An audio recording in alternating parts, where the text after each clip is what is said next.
Bueno, buenos días. Quiero presentarles, tengo el gusto de presentarles a Julieta Calmes, que es la subsecretaria de Salud Mental, Consumos Problemáticos y Violencia de Género de la provincia de Buenos Aires. Y esta clase forma parte de un ciclo que nosotros hemos comenzado a trabajar ya desde el cuatrimestre pasado, que es una recopilación de distintos ejemplos y experiencias sobre gestión en salud mental. Es una posibilidad que nos ha dado justamente este tipo de trabajo, grabar estas clases, reunirnos remotamente con las personas que están desarrollando las tareas. Y entonces lo que antes era una simple clase de lo que es gestión, para que piensen que es una forma también de práctica profesional, que es una forma de compromiso también con el campo de la salud mental. Nosotros lo que hemos ido haciendo a lo largo del cuatrimestre es del primer cuatrimestre, y lo vamos haciendo en este, tratar de ponerlos a ustedes en contacto con experiencias de gestión. Así tuvimos una gestión hospitalaria, el Hospital de San Isidro, tuvimos una gestión municipal, el municipio de San Martín, hemos tenido una exposición sobre la práctica particular de residentes en un hospital de la ciudad de Buenos Aires, hemos tenido también una exposición de una de las docentes de la cátedra querida sobre un trabajo en un centro de atención primaria de la salud muy particular, y ahora, complementando eso, que está al acceso de todos ustedes en los videos guardados, creo que me parece a esta altura de las circunstancias muy interesante que Julieta transmita lo que se está haciendo en la provincia de Buenos Aires. Y además me da mucho gusto recibirla, porque con Julieta tenemos una larga historia desde alumna, docente de la cátedra, ha sido directora del Centro de Atención a Víctimas de Violaciones de Derechos Humanos de la Secretaría de Derechos Humanos de la Nación, en lo cual en ese momento yo también estaba colaborando, o sea, hemos coincidido, y creo que, bueno, nos une un afecto importante. Julieta, tenés la palabra. Bueno, buenos días a todos y a todas.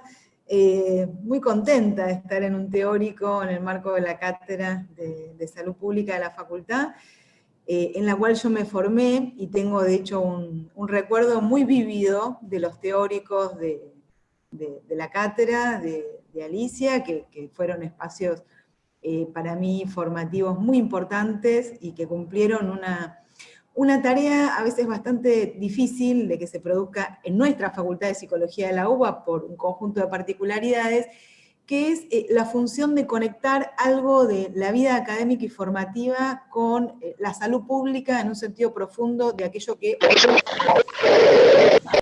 ocurre fuera de la facultad, ¿no? Entonces la cátedra de Alicia para mí fue muy importante para comprender algunas cuestiones que ocurrían en nuestras políticas de salud afuera de la facultad, y que dejó una marca en mi formación, al punto en que mi primera actividad docente fue, como decía Alicia, en la cátedra de salud pública.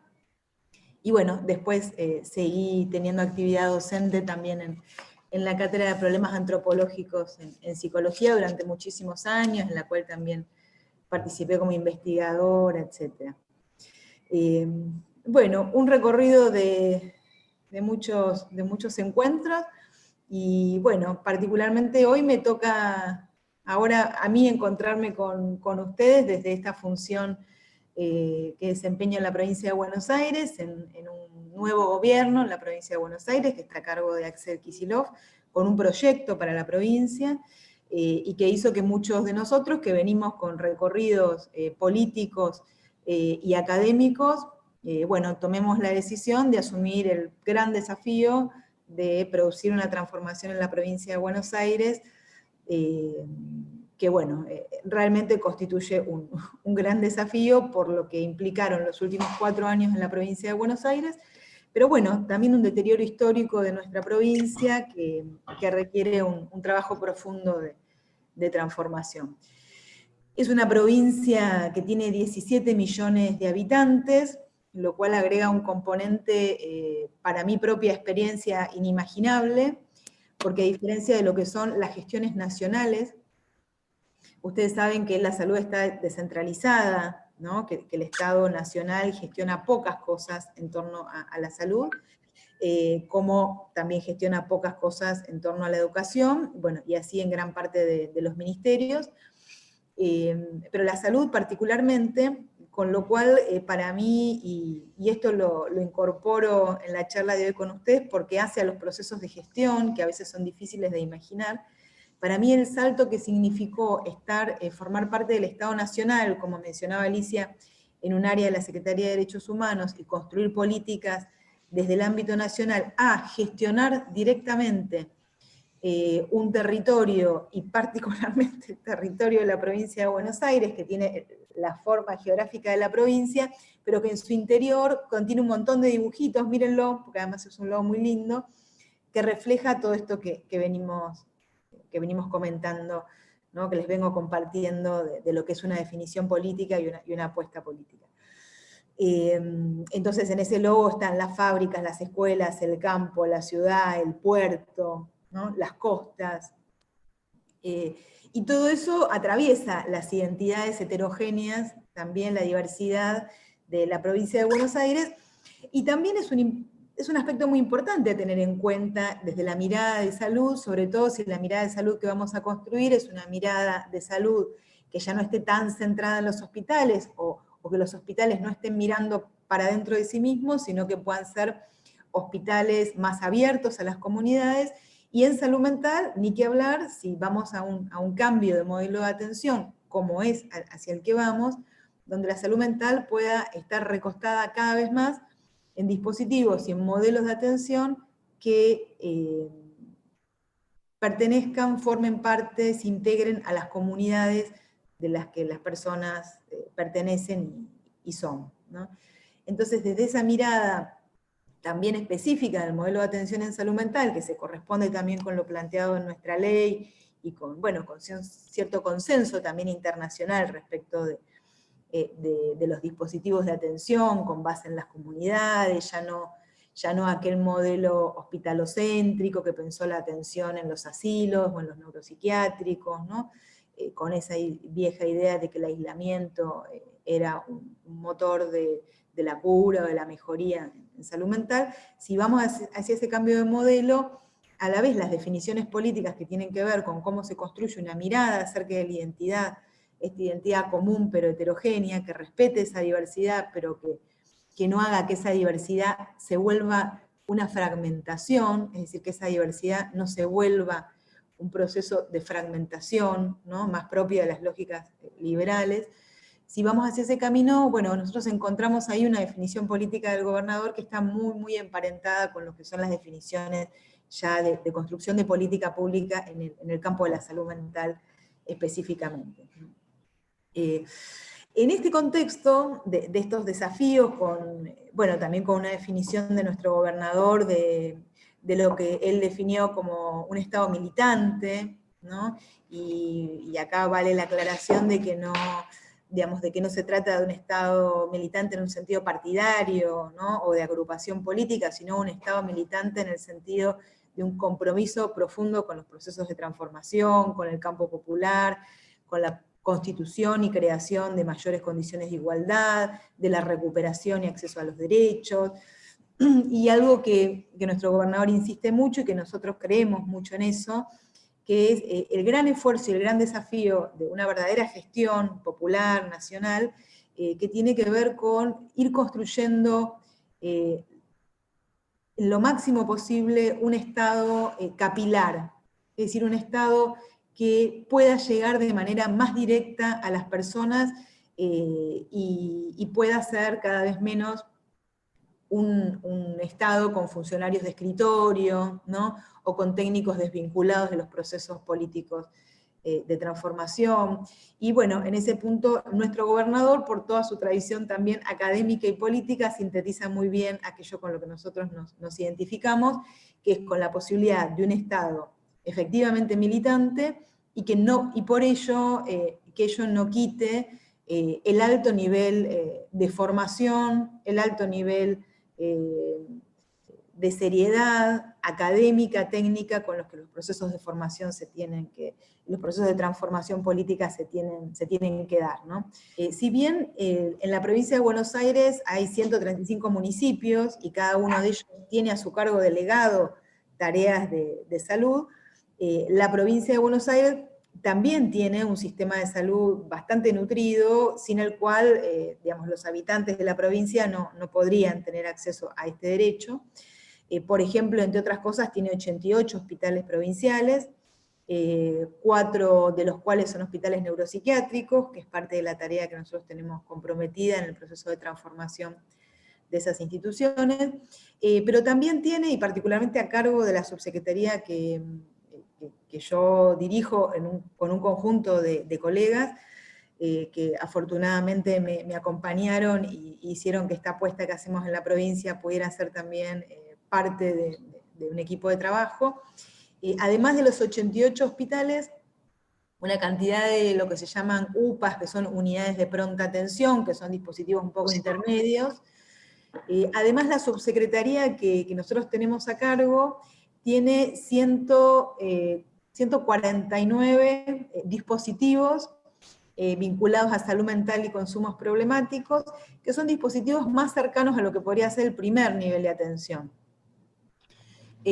Más cercano a lo que podrían ser las salas de primer nivel de atención, que son de orden municipal y que tienen un gobierno municipal.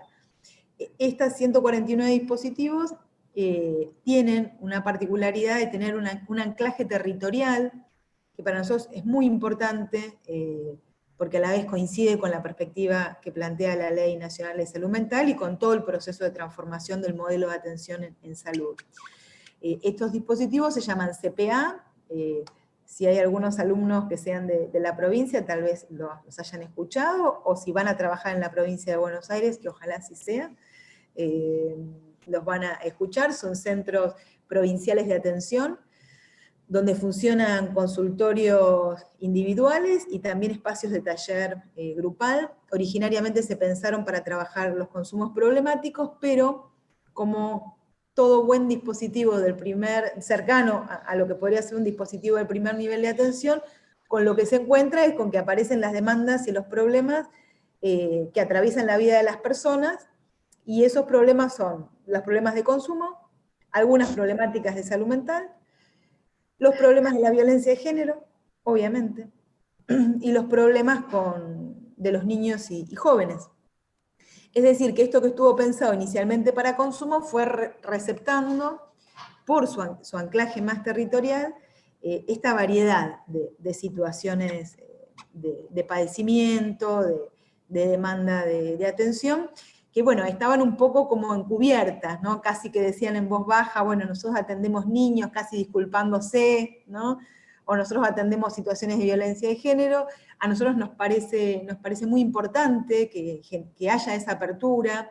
Entendemos que tiene que ver con un muy buen signo de un dispositivo de atención, la permeabilidad a las conflictivas, que como decíamos, forman parte de los problemas más corrientes con los que los ciudadanos se encuentran. Y después hay comunidades terapéuticas públicas, son muy pocas, son 7 comunidades terapéuticas. Ahora vamos a un proceso de cambio de nombre, los vamos a llamar unidades residenciales, porque también tiene que ver con un cambio de modelo respecto al tratamiento de los consumos, y a la vez centros de día, que también son pocos, y que vamos a una fuerte política de ampliación, con una idea más cercana a centros comunitarios, donde se puedan generar espacios de inclusión que tengan un corte asistencial, pero donde también se puedan desplegar actividades donde la comunidad también pueda formar parte, y esos centros comunitarios, junto con la transformación profunda de los hospitales monovalentes de nuestra provincia, que ha comenzado, incluso en contexto de COVID, esa ampliación, junto con la transformación de los monovalentes y la ampliación de cantidad de camas en hospitales generales, forma parte del cambio de modelo de atención que estamos proyectando para nuestra provincia.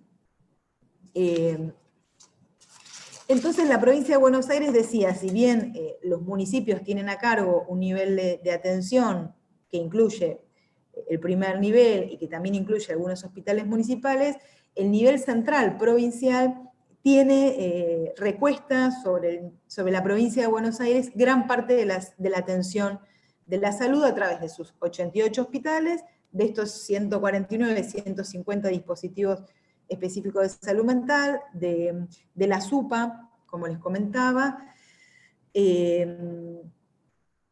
Hay un laboratorio, también en la provincia de Buenos Aires, que hay una política de ampliación y fortalecimiento muy grande. Hay un instituto de trasplante, hay un instituto de hemoterapia que cumplió y cumple una función muy importante en la donación de plasma en este momento. Y bueno, el hecho de que la provincia tenga la gestión de gran parte del sistema sanitario nos llevó a una situación seguramente sin precedentes, que es asumir la gestión de un gobierno, de una provincia, ante las particularidades y la complejidad que tiene nuestra provincia de Buenos Aires, por el deterioro histórico que tiene la provincia, por condiciones de profunda desigualdad, de profundísima desigualdad social, porque tiene 17 millones de habitantes, y realmente implica un desafío de un alto nivel de complejidad pensar una gestión en salud para una población de esa magnitud, porque tiene una extensión territorial, no solo es la densidad poblacional, sino la extensión territorial, que hace que para recorrer un hospital a otro, bueno, a veces te lleve varios días generar eso, lo cual históricamente hizo que las gestiones se centralicen en La Plata y haya poco contacto y poco intercambio con las zonas más alejadas. Y a la vez por otra particularidad que puede parecer problemática, pero que para nosotros es parte de la riqueza de nuestra provincia, y que de hecho nuestro gobernador así lo definió, y a nosotros nos parece muy acertado y simbólicamente muy potente, que es digamos, que nuestra provincia va a caminar hacia un horizonte en el cual se construye una identidad cultural como bonaerenses y bonaerenses, algo que no ha ocurrido hasta ahora, salvo la policía, que le decimos la policía bonaerense, o la maldita policía, según el momento, ¿no?, que nos haya tocado.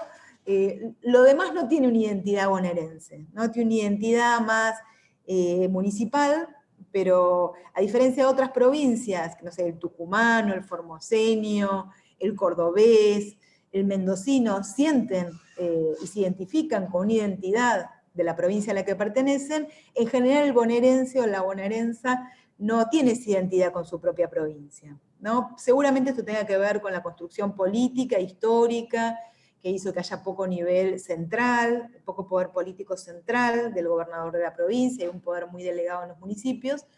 Pero bueno, es parte del diagnóstico y parte del desafío y la apuesta por construir una identidad para la provincia de Buenos Aires, pero que contenga la heterogeneidad y la diversidad, que decíamos antes, se expresa en los diferentes territorios que tiene la provincia.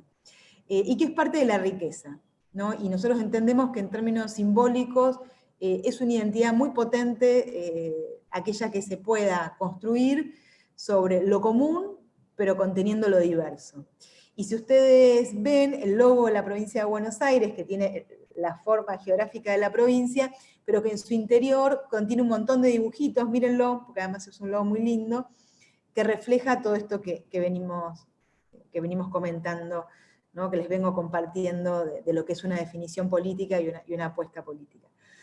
Entonces en ese logo están las fábricas, las escuelas, el campo, la ciudad, el puerto, ¿no?, las costas, y todo eso atraviesa las identidades heterogéneas, también la diversidad de la provincia de Buenos Aires, y también es un aspecto muy importante a tener en cuenta desde la mirada de salud, sobre todo si la mirada de salud que vamos a construir es una mirada de salud que ya no esté tan centrada en los hospitales, o que los hospitales no estén mirando para dentro de sí mismos, sino que puedan ser hospitales más abiertos a las comunidades. Y en salud mental, ni que hablar, si vamos a un cambio de modelo de atención, como es hacia el que vamos, donde la salud mental pueda estar recostada cada vez más en dispositivos y en modelos de atención que pertenezcan, formen parte, se integren a las comunidades las que las personas pertenecen y son, ¿no? Entonces, desde esa mirada también específica del modelo de atención en salud mental, que se corresponde también con lo planteado en nuestra ley, y con, bueno, con cierto consenso también internacional respecto de los dispositivos de atención con base en las comunidades, ya no aquel modelo hospitalocéntrico que pensó la atención en los asilos o en los neuropsiquiátricos, ¿no?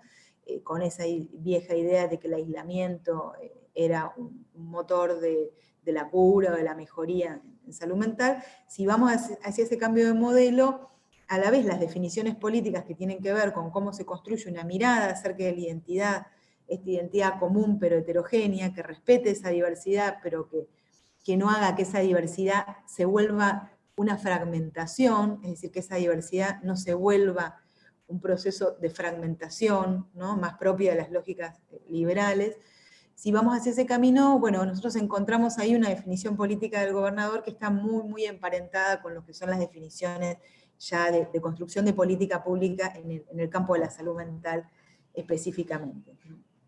En este contexto de estos desafíos, bueno, también con una definición de nuestro gobernador de lo que él definió como un Estado militante, ¿no? Y acá vale la aclaración de que no, digamos, de que no se trata de un Estado militante en un sentido partidario, ¿no? O de agrupación política, sino un Estado militante en el sentido de un compromiso profundo con los procesos de transformación, con el campo popular, con la constitución y creación de mayores condiciones de igualdad, de la recuperación y acceso a los derechos, y algo que nuestro gobernador insiste mucho y que nosotros creemos mucho en eso, que es el gran esfuerzo y el gran desafío de una verdadera gestión popular, nacional, que tiene que ver con ir construyendo en lo máximo posible un Estado capilar, es decir, un Estado que pueda llegar de manera más directa a las personas y pueda ser cada vez menos un Estado con funcionarios de escritorio, ¿no? O con técnicos desvinculados de los procesos políticos de transformación.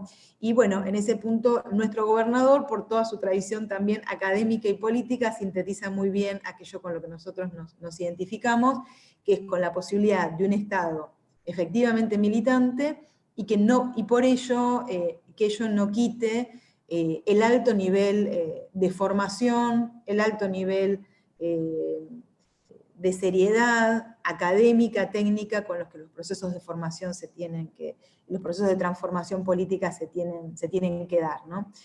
Por eso hay una articulación muy intensa con las universidades, entendiendo que las universidades cumplen un rol muy importante en la transformación de nuestra provincia, y que a la vez la posibilidad de que un Estado provincial tenga una política de articulación con las universidades también ayuda a que las universidades en sus agendas puedan incorporar cada vez más lo que son los grandes problemas sociales que nuestra provincia atraviesa.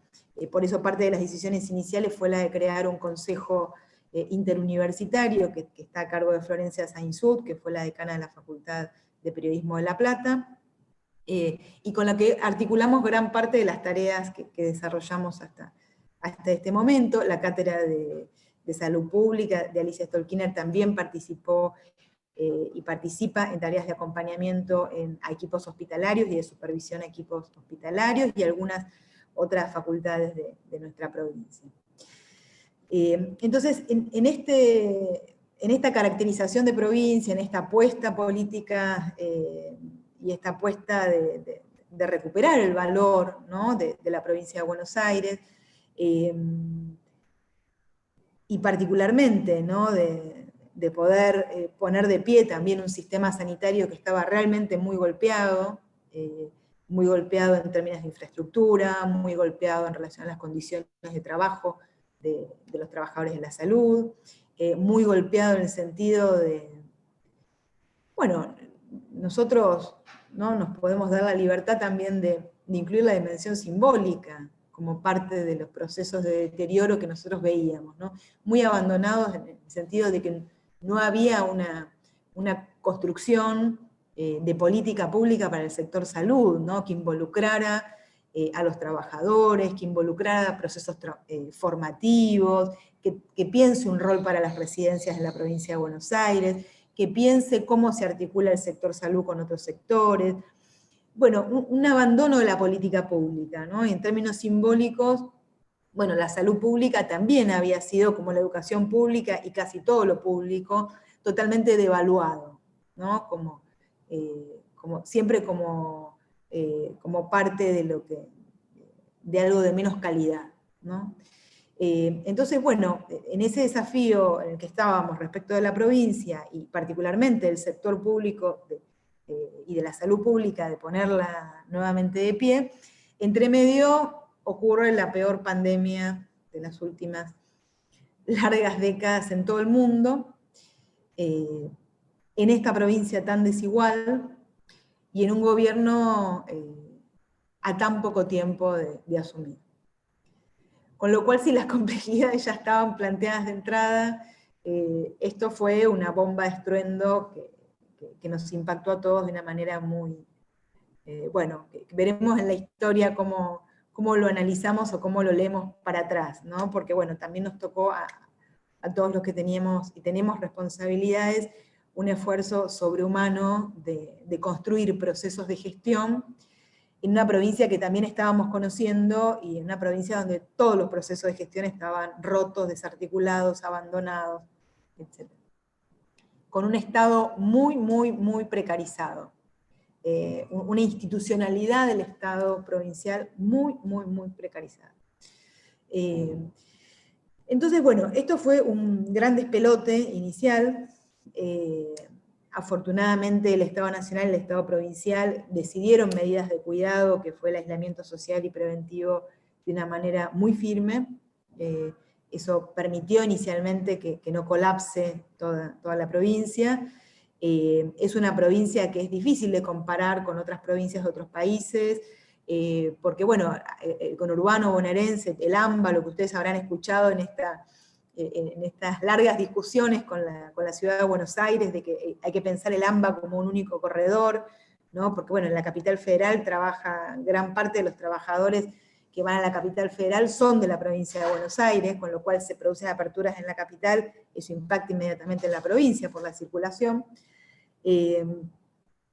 Bueno, implicó el compromiso de sostener las medidas de cuidado que hizo que no explote la situación sanitaria de nuestra provincia. Digo, una provincia que no es muy comparable a otras porque tiene grandes conglomerados urbanos. El conurbano bonaerense, por ejemplo, es muy densamente poblado, hay zonas muy densamente pobladas, difíciles de comparar con otras ciudades, y además, bueno, lo que decíamos de la desigualdad, ¿no? En condiciones, ustedes piensen que hay muchos lugares en la provincia de Buenos Aires que no tienen cloacas, por ejemplo, ¿no?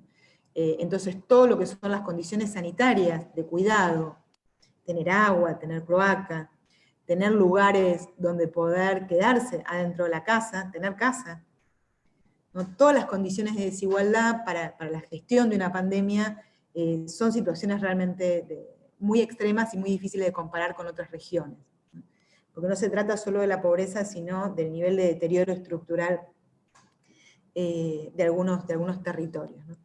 Entonces implicó una decisión política de la medida de aislamiento, que bueno, que afortunadamente nuestro pueblo respondió, ¿no? A eso nos parece muy importante remarcarlo, que no fue solo una medida de gobierno, ¿no? Que por supuesto lo fue, y muy defendida, y muy sostenida, y muy argumentada, sino que bueno, también como sociedad, como pueblo, sostuvimos un proceso de cuidado para con nosotros, que hizo posible que no se haya desatado el desastre a poco de empezar la pandemia. Por otro lado, una inversión sin precedentes en términos de recursos humanos, en términos de insumos, en términos de camas hospitalarias, de respiradores, de construcción de hospitales, de centros extrahospitalarios, de financiamiento para todo ese proceso.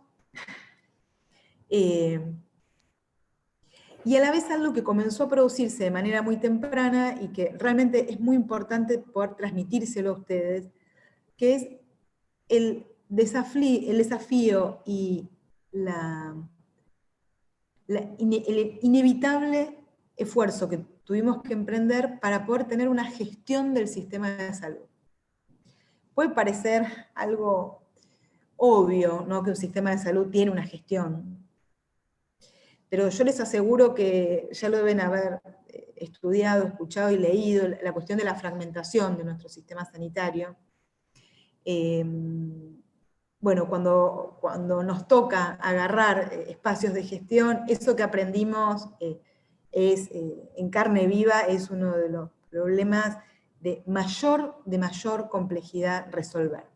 Porque no tiene que ver solamente con decisiones de gestión, no tiene que ver solamente con decretos, no tiene que ver con resoluciones, no tiene que ver con decisiones políticas, sino con el entramado de una serie de procesos absolutamente rotos, si es que en algún momento estuvieron, de circuitos de información, de toma de decisiones, de reconocimiento de autoridades, ¿no? En general nuestros hospitales provinciales, con suerte, eran islas en sí mismas y respondían a su director, con suerte.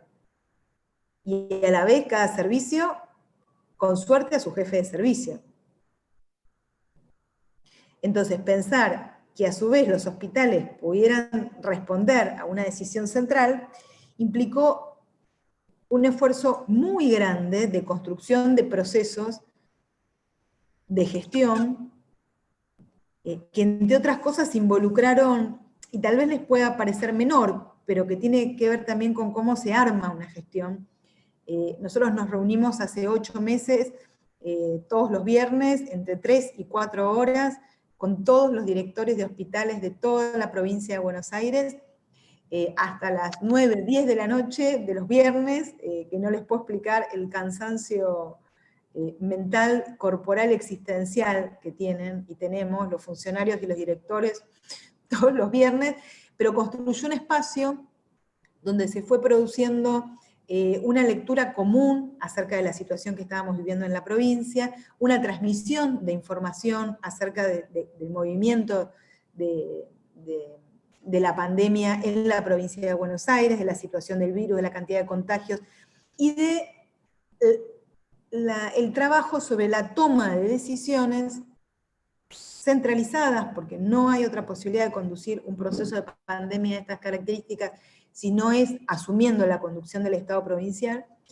desde el armado de los comités de crisis para cada uno de los hospitales, que implicó personal de salud mental, referentes de salud mental dentro de los comités de crisis que gestionan la crisis vinculada a la atención de cada uno de los hospitales, que involucró todo lo que tiene que ver con los testeos, con las licencias de personal, con manejo del brote, con definición de caso, los comités de ética, que fue muy importante también constituir en los hospitales, y algo que por primera vez se armó, puede parecerles difícil de imaginar, que no estuviera hasta ahora, pero que es la gestión de camas. Para manejar un brote de estas características en la provincia de Buenos Aires, y que efectivamente nosotros tengamos la seguridad de que ningún ciudadano de la provincia de Buenos Aires se quede sin cama y sin personal de salud que lo atienda en la provincia de Buenos Aires, es importante tener a nivel central el total de camas que hay ocupadas o libres en los hospitales. Esto no existía, con lo cual, si alguien iba a un hospital y ese hospital, por la situación que fuere, había ocupado todas sus camas, no había a nivel central el conocimiento acerca de dónde se podía derivar esa persona, ¿no? Entonces ahí la persona entraba en un derrotero, o con suerte, ¿no?, de manera más informal se llamaba entre los hospitales. Bueno, y esto implicó un gran esfuerzo contracorriente y contra todas las tradiciones para empezar a tener un gobierno centralizado, pero no por eso burocrático, sino al revés, que pueda agilizar la gestión de los procesos. Y en términos de salud mental, digamos, implicó, por un lado, cómo cuidar los hospitales neuropsiquiátricos. Nosotros ya teníamos la definición tomada de que los hospitales neuropsiquiátricos de nuestra provincia iban a avanzar hacia un proceso profundo de transformación que iba a implicar el abandono del modelo manicomial. Pero me acuerdo, por ejemplo, del Hospital Esteves, que bueno, nosotros nombramos los directores de los neuropsiquiátricos, es una decisión no solo administrativa, sino una decisión de política pública muy importante, los perfiles de directores que están en los hospitales neuropsiquiátricos hoy, porque representan personas que vienen de haber protagonizado todas las experiencias de externación sustentable, de los manicomios, de haber formado parte de los colectivos de desmanicomialización de nuestro país, y que bueno, por todo ese conocimiento, esa trayectoria, ese compromiso, es que también nosotros decidimos que sean los directores de los hospitales de nuestros neuropsiquiátricos, justamente para que puedan encabezar un proceso de transformación real, ¿no?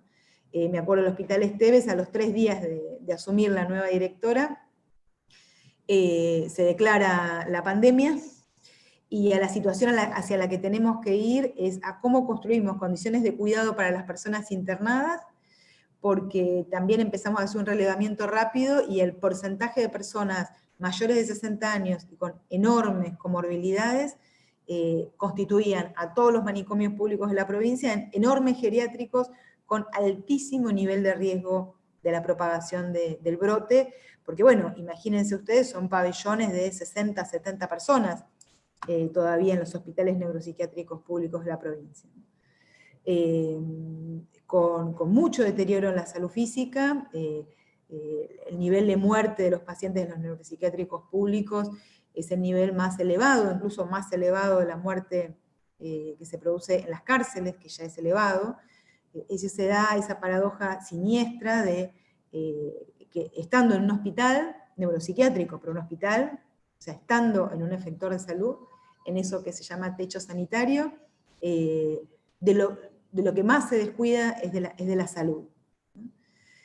Por eso ese nivel tan alto de mortalidad. Imagínense el Hospital Esteves, un hospital de mujeres, de 500 y pico de mujeres, y había una sola ginecóloga trabajando en el hospital. Bueno, entonces esto hizo que tengamos que cuidar mucho los hospitales neuropsiquiátricos. Hubo un primer impulso en el momento inicial de la pandemia que fue tratar de liberar todas las camas posibles para dejarlas libres para COVID, entre ellos la necesidad de liberar camas de salud mental de hospitales generales, que falta todavía generar muchas camas, pero hay muchas más internaciones de lo que nosotros imaginábamos. Se producen más de 5.000 internaciones anuales en salud mental en hospitales generales en la provincia de Buenos Aires. Y bueno, hubo un primer reacción espontánea, que era tratar de derivar todos los pacientes que cayeran en una guardia de salud mental, derivarlos al hospital neuropsiquiátrico, ¿no? En esta idea instalada que se tiene que el lugar es el neuropsiquiátrico. Y entonces ahí, bueno, tuvimos que sacar una disposición conjunta con el director de hospitales, y acá aprovecho para contarles que es muy importante mirar y entender en los organigramas estatales dónde están las subsecretarías, las secretarías, dónde están las direcciones, y qué injerencia tienen respecto de qué alcance tienen y qué gobierno tienen sobre qué parte del sistema, en este caso el sistema de salud. Hospitales es una dirección que está por fuera de la subsecretaría nuestra, se llama Dirección de Hospitales, que está dentro de otra subsecretaría que es de Atención de las Personas, y eso hizo que históricamente los neuropsiquiátricos, como eran hospitales y estaban dentro de la Dirección de Hospitales, se gestionaran aparte de los temas que gestionaba la subsecretaría, ¿no?, de salud mental.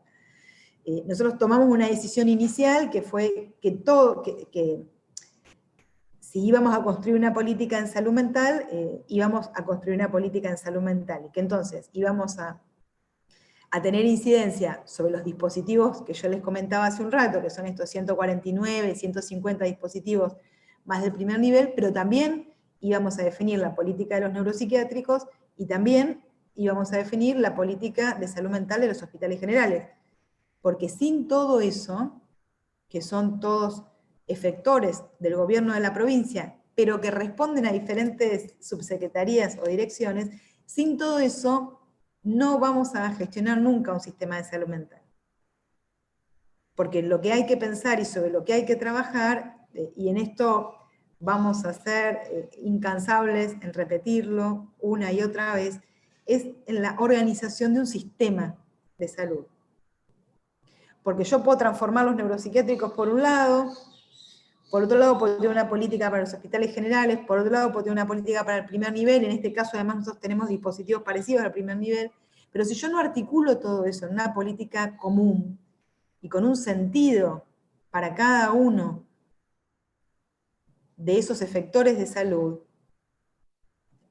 y los que forman parte de esos efectores de salud no piensan su tarea y se piensan en un rol particular, en una parte de un proceso, en el marco de un sistema, si eso no se produce, no hay transformación posible. No hay transformación posible. Y acá incluyo también la formación de los profesionales. Nosotros podemos acomodar todo el sistema, incluso poner una perspectiva de formación para los trabajadores, pero si las universidades siguen formando estudiantes con viejas lógicas, empezamos todo de cero desde el momento 1 que un nuevo trabajador pone un pie en el hospital. Entonces, en esta organización del sistema, porque en última instancia, ¿qué es el proceso de cumplimiento de la ley? ¿Qué es el cierre definitivo de los hospitales neuropsiquiátricos para sustitución, ¿no? Sustitución definitiva por dispositivos de la comunidad?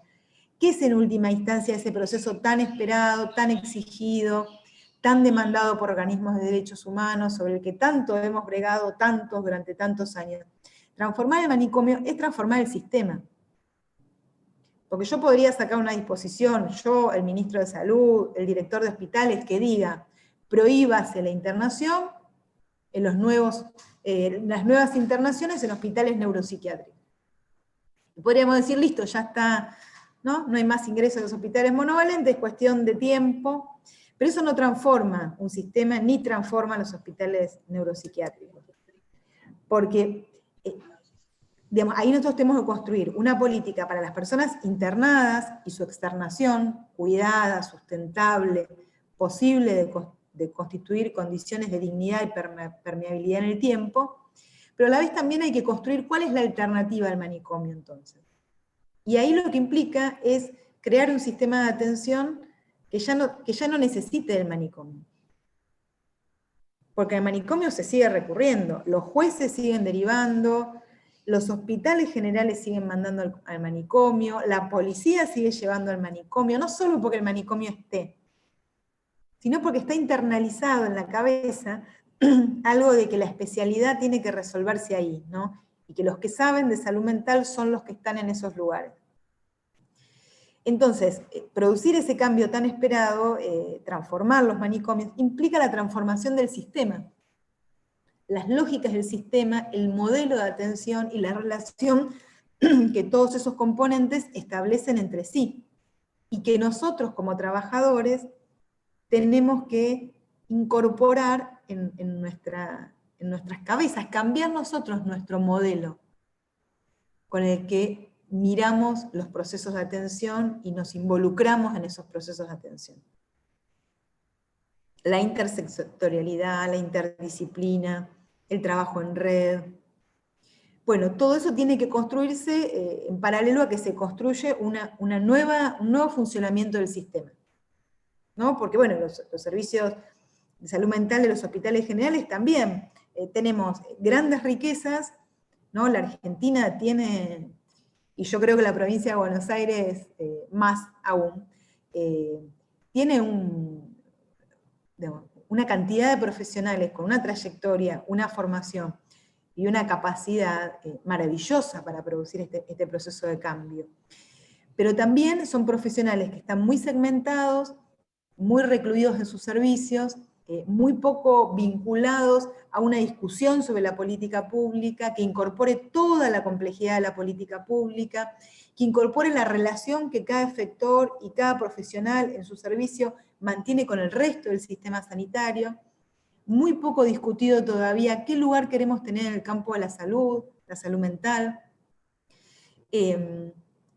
Entonces, bueno, todo esto que hace como a la transformación del sistema y a las definiciones de que nuestra subsecretaría no solo iba a gestionar sobre estos dispositivos que les comentaba, sino que también iba a gestionar sobre los hospitales monovalentes, y por eso tomamos las decisiones de los directores, que es una decisión que ya teníamos tomada con el ministro desde antes de asumir, de que íbamos a gestionar de esa manera la política en salud mental, y a la vez esto fue posible porque es un Ministerio de Salud integrado.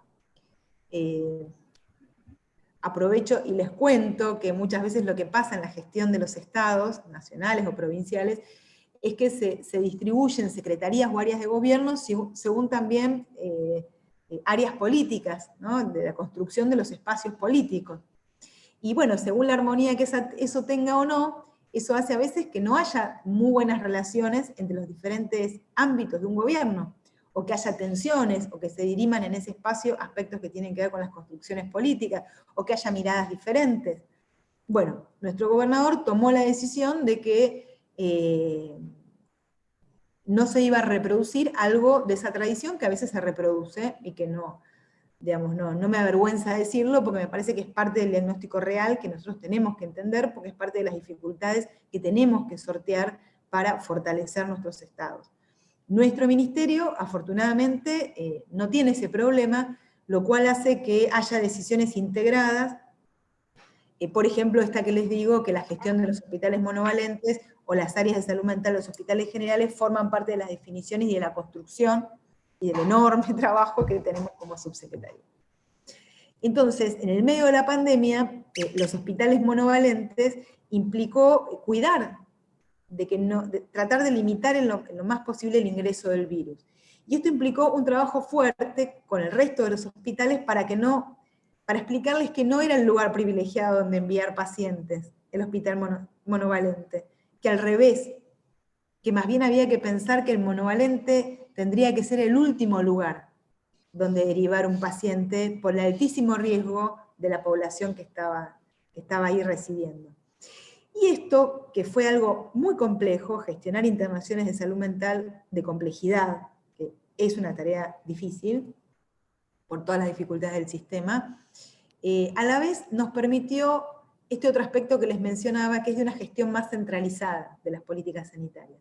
Y nos puso en un diálogo totalmente abierto y directo con el resto de los hospitales generales, y nos permitió también empezar a hablar un poco de estos problemas, contarles de qué se trataban los hospitales neuropsiquiátricos, contarles qué población había, compartirles como autoridades a los otros directores de hospitales la preocupación sobre el riesgo que teníamos de nuestros grandes geriátricos neuropsiquiátricos, ¿no? Que a diferencia de un geriátrico de 80 a 100 personas, teníamos geriátricos de 600, 700 personas. Y empezar a compartir también con ellos el problema que tenemos en la provincia de Buenos Aires, y que no es un problema de los directores de los neuropsiquiátricos, ni es un problema de esta subsecretaria, sino que es un problema del Ministerio de Salud, que es un problema de la provincia, que es una deuda histórica, que es una deuda moral, la transformación de esos hospitales, y nos permitió, bueno, empezar a problematizar un poco esta situación en el medio de la pandemia, ¿no? En el medio que hay que gestionar y tomar decisiones y hacer una cantidad de cosas concretamente. Pero bueno, uno de los efectos paradojales hizo que entráramos más rápido en una relación con los hospitales generales que lo que nos hubiese llevado en otro momento. Entre otras cosas porque, junto con esta decisión, que además fue una disposición, es importante formalizar los procesos en muchos de los casos, porque también les da espalda a las autoridades, por ejemplo, a los directores de hospitales. Armamos una disposición donde decía que no era aconsejable la internación en este momento en los neuropsiquiátricos públicos, que los neuropsiquiátricos se ofrecían como equipos de referencia para sostener las internaciones en hospitales generales, es decir, que el neuropsiquiátrico, si tenía, digamos, recostado sobre sí más capacidad profesional, podía generar equipos de georreferenciados, donde podían hacer de soporte a las internaciones en otros hospitales, lo cual empezó también a producir un diálogo entre el hospital monovalente y los otros hospitales, diálogos que históricamente no se habían dado, justamente por esto de que el neuropsiquiátrico, no sé, no parecía ser una institución de salud, ¿no? Se parecen más a asilos que a un hospital, por lejos. Entonces, bueno, empezó como a haber un diálogo con los hospitales generales, junto con esa disposición generamos un ingreso importante de profesionales de salud mental para los hospitales generales, y a la vez también empezamos a trabajar en toda otra línea que nos puso en diálogo con los hospitales generales, que fue esto que lo deben haber escuchado o visto o leído, que es cuidar a los que cuidan, ¿no? que es cómo las áreas de salud mental de los hospitales no solo tenían como tarea la continuidad de cuidados o la garantía de no interrupción de los procesos de atención para las personas que consultaban y la recepción de nuevas demandas, que fue todo otro gran trabajo, porque bueno, no es tan trasladable la atención remota a la atención presencial, ¿no? Ni todos los profesionales tienen los dispositivos, ni todas las personas tienen la carga en su celular, la conectividad, ¿no? En la provincia de Buenos Aires, ni el espacio en su casa para seguir hablando. Con lo cual fue un gran esfuerzo, muy artesanal, de construir una alternativa para la continuidad de la atención. Pero a la vez lo que pasaba es que los hospitales estaban totalmente conmovidos con la situación. Todo el primer tiempo de la pandemia, los equipos de salud estaban aterrorizados, incluso sin tener el virus adentro de los hospitales. Me acuerdo del Hospital Belgrano, que es uno de los grandes hospitales del municipio de San Martín, de la provincia de Buenos Aires, tal vez el hospital con más recursos en salud mental de los hospitales generales, y con un director de salud mental, Ricardo Mauro, muy piola, muy buen director de salud mental. Bueno, el otro día conversábamos con él, que claro, parecía el caballo de Troya, ¿no? Se estaba esperando que venga el virus, la cantidad, el aluvión de pacientes con COVID, y lo que pasó es que se contagiaron los profesionales, en otros contextos, no de pacientes con virus. No había casi pacientes con virus dentro del hospital, y el virus había entrado por el lado de los profesionales. ¿Y qué pasaba? Los profesionales todavía no se sabían cuidar, no sabían usar los equipos de protección, había mucho miedo de que no haya equipos de protección, estábamos gestionando las llegadas de barcos, creando rutas internacionales con aviones que había que seguirlos cual Interpol para que no los interfirieran en la entrada de equipos de protección al país y a la provincia en particular. Ustedes multipliquen todo por 100 para la provincia, ¿no? Digo, comparado con la capital federal, ¿no? Que en un día la capital federal te la recorres entera, no sé, la provincia de Buenos Aires, no sé cuánto te llevaría recorrértela. Y por la magnitud de población, todos los insumos son multiplicados al infinito. Entonces, todo el primer momento, con lo que nos encontramos, es con que los equipos de salud estaban aterrorizados. Desaprendían las cosas que sabían hacer, no sé, médicos que sabían usar equipo de protección porque operaban, ¿no? Con N95, con barbijos, con esto, con lo otro, no se confundían, diagnósticos, no sé, médicos que hacían diagnóstico de cuestiones respiratorias como tuberculosis, no podían hacer un diagnóstico diferencial por COVID, pero no por la complejidad del diagnóstico, sino porque era tal la conmoción del equipo de salud que hasta los propios saberes previos se caían, ¿no? Y esto para los profesionales médicos, que además tienen tan apoyada su identidad sobre el saber, ¿no? Y sobre la seguridad acerca del saber, hacía que, bueno, que se dieran procesos de angustia y de conflictividad interna en los hospitales muy grandes. Distinto al tipo de trabajo que hubo que hacer después para acompañarlos, y que es el momento actual. Pero ese primer momento ya hizo visible que los profesionales de la salud mental, además de la continuidad de cuidados, teníamos que pensar cómo acompañar los equipos de salud y cómo integrarnos a los equipos de salud para construir espacios donde pudiéramos hablar y pensar, ¿no? Nosotros como subsecretaría armamos un programa muy grande que recorrió muchísimos hospitales, y los equipos de salud mental de los propios hospitales también emprendieron esa tarea, al punto es que el 80% de los hospitales provinciales tienen este proceso incluido. El otro día justo hizo un relevamiento la dirección de hospitales. Y bueno, y eso hizo que la salud mental ingrese al sistema de salud en una función que nunca habíamos tenido, ¿no? Otra de las paradojas de la pandemia. Abrió espacios, puertas lógicas de vinculación, ponderación del valor de nuestras prácticas, de nuestros dispositivos, y también nos llevó a nosotros a crear dispositivos nuevos, ¿no? ¿Cuál es el dispositivo para trabajar con un equipo de salud a la vez que vas entendiendo cuál es el conflicto que se está desarrollando en el sistema y a la vez que sos trabajador de la salud, ¿no? ¿Cuál es el dispositivo? en una profesión en la que tenemos tanta potencia para crear dispositivos, pero a la vez me parece que a veces también estamos muy asustados, ¿no? Y estamos muy aferrados a algunos dispositivos que tienen una enorme eficacia y que no hay que abandonar, pero que son dispositivos que tienen un alcance limitado, ¿no? El consultorio o la atención individual. Respecto de los dispositivos grupales, yo considero que es importante que nos animemos más con toda la complejidad y con todo lo que tenemos que formalizar, cuidar, revisar.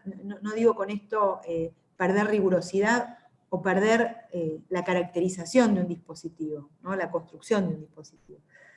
Entonces, bueno, nosotros ahí nos vimos en la necesidad, bueno, de armar algún texto que ordenara cuál era la tarea que se podía tener en el marco de esta situación con los equipos de salud, constituir cuáles eran los equipos que iban a intervenir en los hospitales, porque muchas veces era mejor para los hospitales que venga un equipo de afuera de la subsecretaría y no el propio equipo de salud mental, porque se conocían de hace 1000 años, porque eran internos también en el hospital, entonces muchas veces se pedía una intervención externa.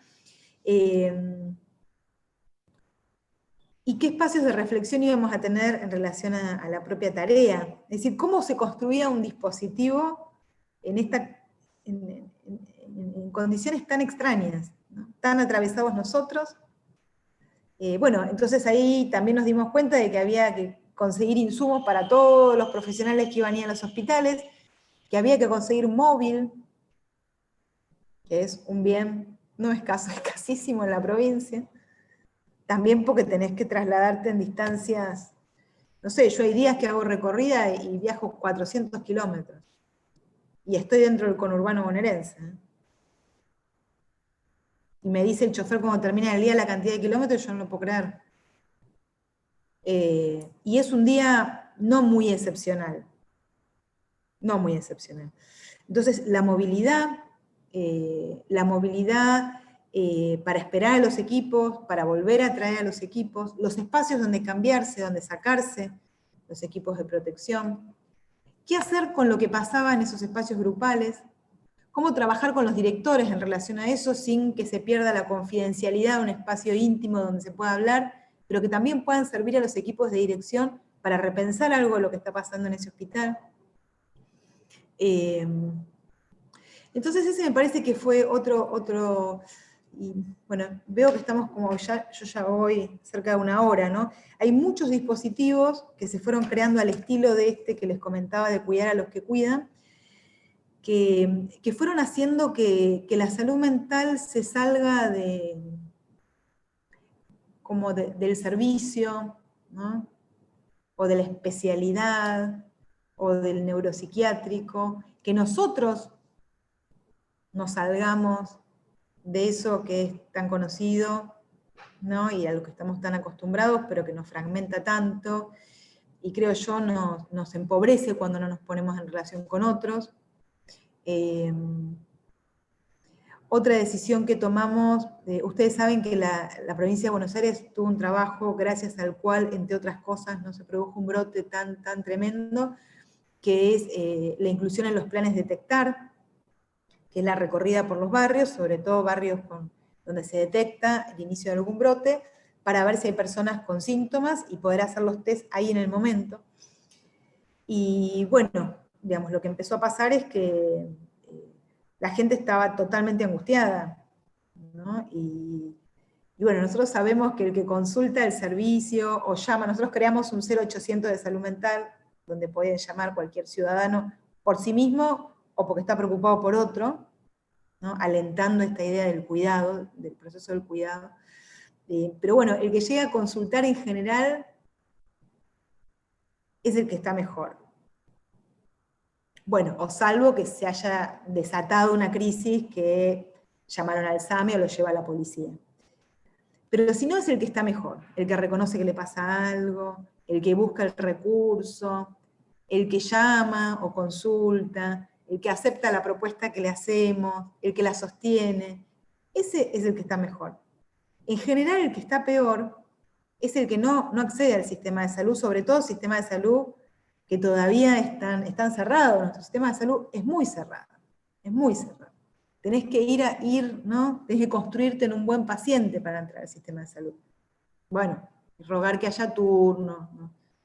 Todavía, bueno, ahora está todo trastocado, ¿no? Pero esta situación de tener que ir a las 5 de la mañana a un hospital público para pedir un turno es una cosa inconcebible. Es una cosa inconcebible. Entonces, bueno, decidimos incluirnos en los planes Detectar con bastante temor, les soy franca al principio, incluso con bastante temor también nosotros como autoridades, si era una buena decisión exponer a los trabajadores también a situaciones de riesgo, porque bueno, esos barrios justamente eran barrios con alto nivel de contagio, por eso se iba a hacer el Detectar ahí. También construimos una especie de protocolo, construimos otro requerimiento de equipos de protección, otra gestión para equipos móviles, y bajo estrictas medidas de cuidado, que aparte hubo que controlarlas y seguirlas, nos incorporamos en los planes Detectar, en la cola de las personas que se hisopaban, estaban muy angustiadas, en los resultados, en los momentos que se daban los resultados de los positivos, personas que la recomendación era que no se queden en sus casas porque iban a contagiar a su familia, pero en los sectores populares es todo un tema dejar la casa, ¿no? Un tema entendible porque tienen miedo que se lo ocupen, porque las mujeres tienen mucha preocupación. Nosotros al principio pensábamos que el mayor temor era ir a estos centros extrahospitalarios, no sé, se creó Tecnópolis, todos los municipios tienen algún centro donde uno puede pasar su recuperación si no tiene síntomas graves. Nuestra idea, miren la distancia entre lo que uno piensa y la posibilidad de escuchar lo que le pasa al otro, ¿no? Nuestra idea era que no iban a querer ir a un lugar ajeno, ¿no? Que era, porque es de ciencia ficción estar en esos lugares. De hecho, armamos un protocolo también para cómo acompañar en salud mental adentro y todo. Pero no, el mayor temor de la gente era dejar su casa, y de las mujeres dejar a sus hijos, ¿no? Y claro, si el cuidado está recostado sobre nosotras, ¿no? El cuidado de las personas con discapacidad, el cuidado de los chicos, el cuidado de los adultos mayores, y una mujer se había contagiado y se le proponía ir a un centro extrahospitalario, ¿quién iba a hacer todo lo que ella hacía? ¿No? Y bueno, ahí uno se vuelve a encontrar de cara, ¿no? con todas las desigualdades estructurales que tenemos como sociedad. Entonces, bueno, empezó a trabajar muy fuerte desarrollo de la comunidad, para empezar a trabajar con esas familias, también porque había necesidades, y entonces dejar una casa para irte a otro lugar, se hacía una equivalencia muy inmediata a abandonar a tu familia que tenía necesidades, y a tu familia en la que por ahí también vos estabas trayendo la poca plata que conseguías en un contexto tan complejo como esto para sobrevivir. Entonces hubo que pensar también en cómo se acercaba alimento. Esto porque me parece que lo que pasaba en los planes Detectar y en el ingreso a los barrios más pobres de la provincia, de nuevo nos puso la foto en Zoom de la necesidad de las acciones integrales del Estado. Así como la necesidad de integración del sistema de salud, también la integración con otros ministerios. Porque si no, ahí uno le queda tan claro que no hay política sanitaria que se pueda hacer si no es con algunos otros soportes, ¿no? Entonces, bueno, el desarrollo de la comunidad se integró mucho y nosotros nos pudimos integrar. Y también, bueno, acompañando a los equipos de salud comunitaria, que hacían 1000 veces más el trabajo que el nuestro, y eran los que hisopaban, ¿no? Hay que estar hisopando todo el día, entrando en contacto con el virus todo el día. Psíquicamente, simbólicamente, es muy, muy, muy devastador, muy agotador. Así, bueno, como muy gratificante, porque lo que hicieron los equipos de los Detectar, bueno, ya vieron más de 1 millón de personas en la provincia de Buenos Aires, con los planes Detectar. Y bueno, encontraron 50.000 personas contagiadas en los planes Detectar. O sea que es parte de la estrategia importante que evitó la catástrofe, ¿no? Jugada, porque no era para la foto, no era un paseíto, montar una ambulancia, algún médico que hisope, no, era meterse literalmente adentro de los barrios. ir casa por casa preguntando a cada persona cómo estaba, cómo se sentía. Obviamente ahí aparecían 1000 temas de salud mental, de esos temas históricos. O sea, a mí me había pasado en las inundaciones de La Plata, que cuando nos metimos a trabajar con la población, bueno, encontrás temas de salud mental que nunca accedieron al sistema de salud. Me acuerdo un señor que tenía a su hijo con una esquizofrenia y hacía 20 años que tenía el mismo plan de medicación. 20 años. Y que lo quería ir a buscar al Borda. Y no podía salir de ese barrio para ir al Borda a buscar la medicación, que se la daban por una ventanilla. Ningún psiquiatra le revisaba el plan. Pero bueno, él tenía fijado ese esquema, ¿no? Cantidad de problemas con situaciones de consumo de los chicos y de los adultos, porque tenemos esa idea de que los que consumen son los chicos, pero los adultos también y mucho. Situaciones de crisis de angustia, situaciones de conflicto familiar, bueno, un montón de temas que aparecían que nos dispusimos a trabajar en esto que decía antes, también de la capilaridad del Estado, ¿no? De cómo construir acciones lo más capilares para que la salud, que es un derecho, pueda también ir desplegando condiciones de acceso, ¿no? Que tal vez sea uno de los temas de mayor desafío. Bueno, y así seguimos con muchas cuestiones, creamos equipos móviles de salud mental para las urgencias, en un momento donde trasladarse era todo un problema. Hay todo un equipo que se llama CETEC, que son centros de telemedicina que hacen el seguimiento de los contactos estrechos, junto con el aislamiento social, el detectar y que los contactos estrechos se queden en las casas, son las estrategias de control de la epidemia, ¿no? Pero bueno, lo que les pasaba a los médicos es que estaban todo el día hablando con los contactos estrechos, cientos de miles, y por supuesto toda esa gente estaba totalmente angustiada, ¿no? Entonces los equipos médicos lo que pasaba es que renunciaban, dejaban de ir. Entonces, bueno, ahí armamos convenios con universidades, con la Facultad de Psicología de La Plata y con las Facultades de Psicología de Mar del Plata, con estudiantes avanzados y graduados, con todo un esquema de formación, de supervisión de parte de la subsecretaría y de personal de las facultades, e incorporamos una cantidad importante de equipos de salud mental que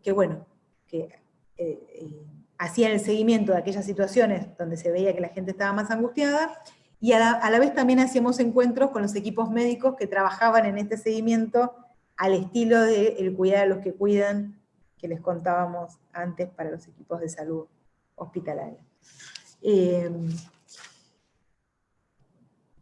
Y bueno, y después otro capítulo aún más doloroso, pero muy importante, fue ver que, bueno, efectivamente el virus ya se estaba expandiendo, estaba entrando cada vez más pacientes a los hospitales, y que había que construir alguna política para las personas que estaban internadas, incluso para aquellas que iban a morir. Y bueno, ahí empezó un trabajo fuerte de cómo acompañar a las personas internadas y cómo acompañar a sus familias. Porque ustedes saben que una de las prácticas culturales, ¿no?, más arraigadas, más subjetivantes que tenemos en relación a cómo acompañar a nuestros seres queridos en la enfermedad, también es estar en los hospitales con ellos, ¿no?, o en las clínicas con ellos. Y que eso forma parte de los procesos de cuidado afectivos, y que también alivia muchas veces a los equipos de salud que puede haber un familiar con la persona internada. Bueno, eso no se podía hacer.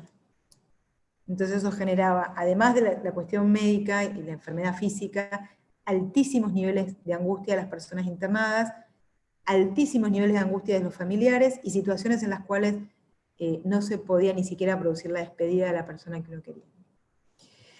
Entonces, bueno, ahí empezamos a trabajar en algo que el Hospital Rossi, acá en la ciudad de La Plata, todos los hospitales que tenían servicios de cuidados paliativos tomaron la iniciativa de generar procesos de mayor intensidad del cuidado de las personas internadas, y el Hospital Rossi de La Plata, el de Morón y algunos otros, comenzaron a producir ingresos de familiares con todo el equipo de protección. Todo el equipo de protección es todo. Antiparras, cofia, camisolín, pantuflas, el pelo atado, guantes, y obviamente barbijo. A veces máscara también. Y bueno, eso permitió que trabajando mucho con ellos lográsemos un protocolo provincial de ingreso de personas acompañantes, que bueno, que fue como una gran novedad, porque aparte, bueno, lo pudimos hacer como protocolo en un trabajo con epidemiología. Nosotros trabajamos todo el tiempo con epidemiología, algo que en mi vida imaginé que iba a hacer. Pero no sé, ya ahora sacamos protocolos para neuropsiquiátricos, protocolos para comunidades terapéuticas, este protocolo de ingreso, protocolo para acompañantes en centros extrahospitalarios de aislamiento, recomendaciones para la atención de personas con discapacidad, que fue un tema muy complejo. Y bueno, y pudimos generar el ingreso de acompañantes, ¿no? Con esto, con un protocolo muy cuidado. Y bueno, y también alentar y ayudar a los equipos de salud a que se animaran a aprobar eso, y bueno, como ministerio dar el respaldo y plantear que eso es una opción posible y recomendable, ¿no? Y recomendable. Y además hicimos una gestión interminable, porque los tiempos de gestión administrativa son muy largos, es un gran problema, pero bueno, tiene que girar por muchas oficinas estatales, y muchos controles, y logramos hace un mes, más o menos, un mes y medio, la compra de tablet para los hospitales públicos, que bueno, que no reemplaza el encuentro con el familiar, pero que promueve la posibilidad de mantener un contacto más fluido, y bueno, que fueron repartidas por todos los hospitales, y bueno, que están siendo usadas y en los neuropsiquiátricos, los hospitales con discapacidad, una cantidad más grande para favorecer también los procesos de atención. Pero bueno, todas cosas extrañas, ¿no? Comprando tablet para los hospitales, ¿qué tiene que ver eso con una gestión de salud mental? A todo el mundo también les parecía extraño que nosotros estuviésemos involucrados en esos procesos, pero la verdad que ahí es donde, digamos, me parece que quedó más claro que nunca que la salud mental es una dimensión, ¿no? Que nos atraviesa a todos, que así como puede presentar su rostro o su aspecto de sufrimiento, también hay otro aspecto que tiene que ver con la construcción de potencias, ¿no? Con el fortalecimiento que nos produce el lazo con los otros, las articulaciones con los otros, y que permitió ver bueno, que lo que se hace en salud mental no es solamente lo que pasa dentro de un consultorio, adentro de un servicio, adentro de un hospital, ¿no? Sino que la salud mental tiene una potencia y un alcance que tenemos que animarnos a jugar cada vez más, a jugarlo con seriedad, y a construir los formatos de políticas y de gestión que contengan eso que nosotros podemos hacer, y que puede ser un aporte muy, muy valioso para el sistema de salud, y muy valioso para las comunidades, ¿no? Entonces, bueno, la pandemia nos llevó a tener que hacer un esfuerzo de gestión de procesos que, como les decía, excedían todos los cánones de por dónde circulaban las gestiones de las cosas, pero que también nos puso en relación con muchos otros actores, y a los trabajadores nos puso en evidencia también la potencia que pueden tener nuestras prácticas, ¿no? Nos descubrimos también, ¿no? Sin pensarlo mucho nos descubrimos en algo que teníamos, pero que tal vez no sabíamos todavía la potencia que podía tener.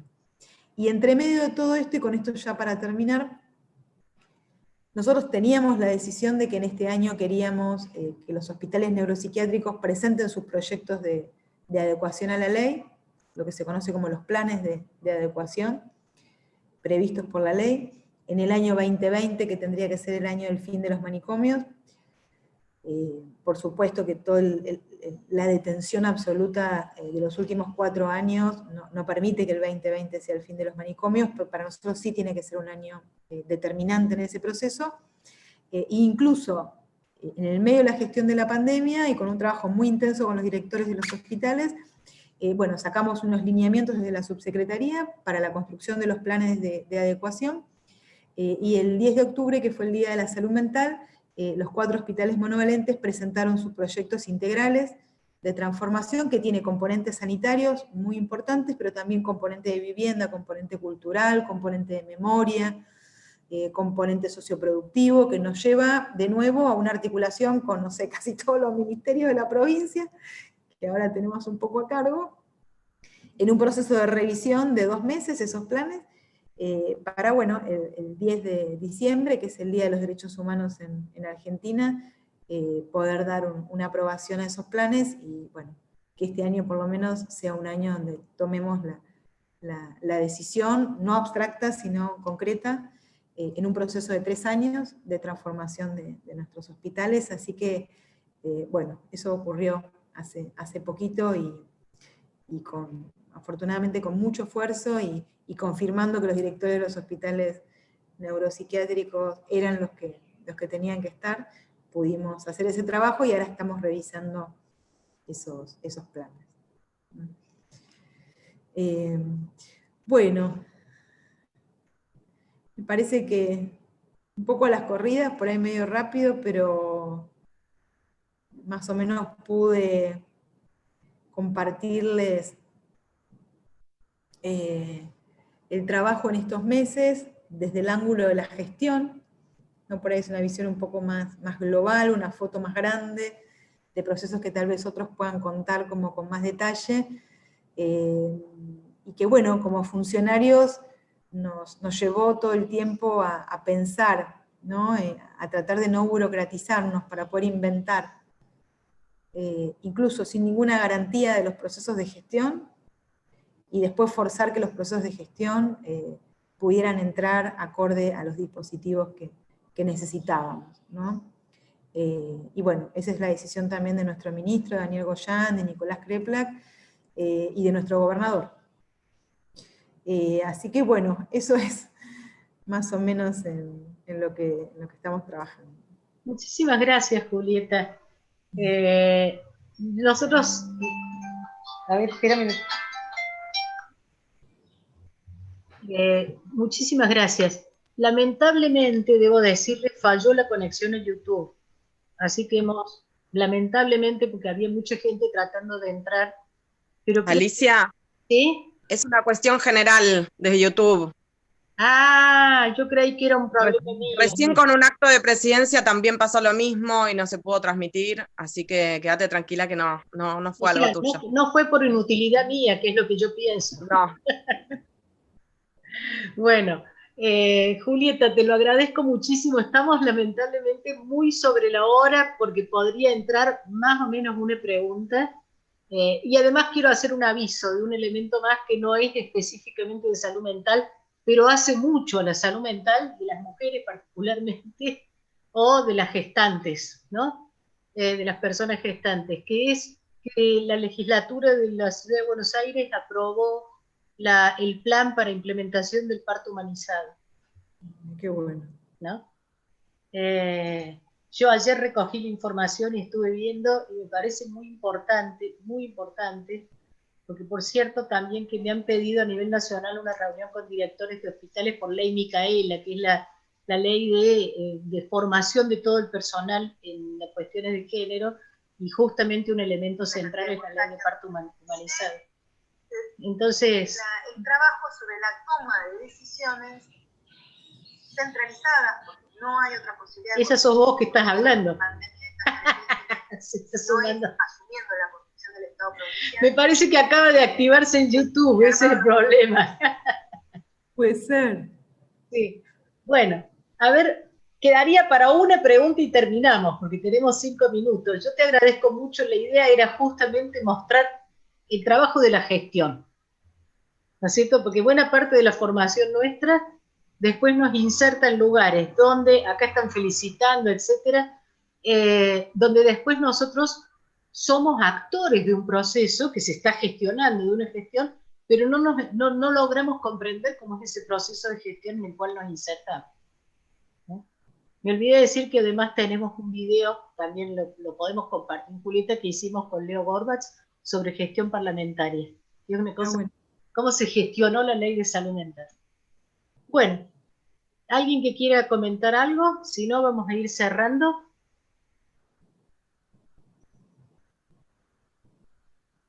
Bueno, te agradezco muchísimo, muchísimo la Bueno, asistencia. Cuando yo tengamos la aprovecho. grabación, lamentablemente va a faltar el primer pedacito porque lo terminamos grabando en el Facebook, en el Zoom. ¿Algo más que quieras decir? Sí, que no abandonen nunca la defensa por una universidad que pueda articularse con los procesos estatales, ¿no?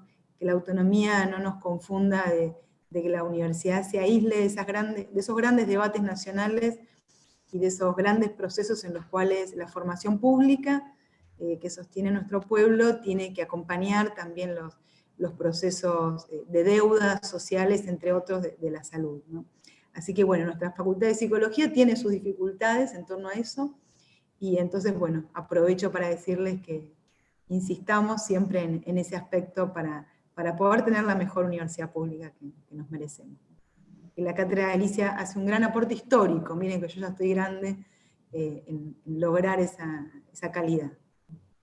Muchas gracias. Bueno, saludos a todos, vamos a ir cerrando.